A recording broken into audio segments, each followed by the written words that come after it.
we're going to ask one more question, and then we're going to open it up to the audience. Okay.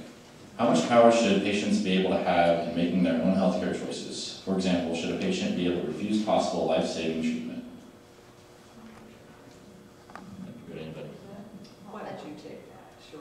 Well, I think patients should have all the power to make choices. I don't deal with life and death issues other than suicide, but not that they're dying from cancer or something like that. But of course they should have a choice in who they get to see.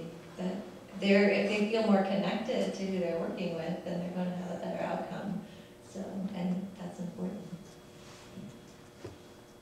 I mean, yeah, and they do. I mean, nobody's advocating changing that at all. Patients do and should. If they're underage, we've got a totally different question, but you didn't ask that one. And that actually is the main reason I'm still at Osterlin, is that I have a connection with the clients I'm working with and I don't want to leave. That we work well together, and that's why I'm still there. So. I'm not sure, but maybe sort of behind that question was educating people on what options are. And I think it's fundamentally important in healthcare reform to make sure that people know what they're dealing with in terms of end-of-life care. And all we're talking about is having conversations with people about what options are. And I think my wife could talk about this to some extent in terms of the question of do not resuscitate orders, right? I mean, those are very, very difficult decisions.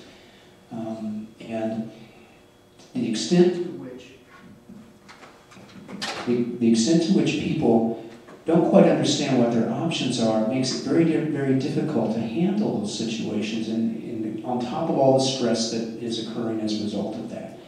And to make fun of those kinds of decisions like some people in some quarters are, I think just certainly takes away from the important discussions that we need to have about those kinds of decisions. And yes, people need to have the power to decide for themselves, and the context of family discussions to decide what is important to them, particularly when it comes to end-of-life care. And we are way behind the 8 ball on that question, I think, in this country. And we need to understand that the consequences of not discussing it in an appropriate manner are tremendously costly for this country.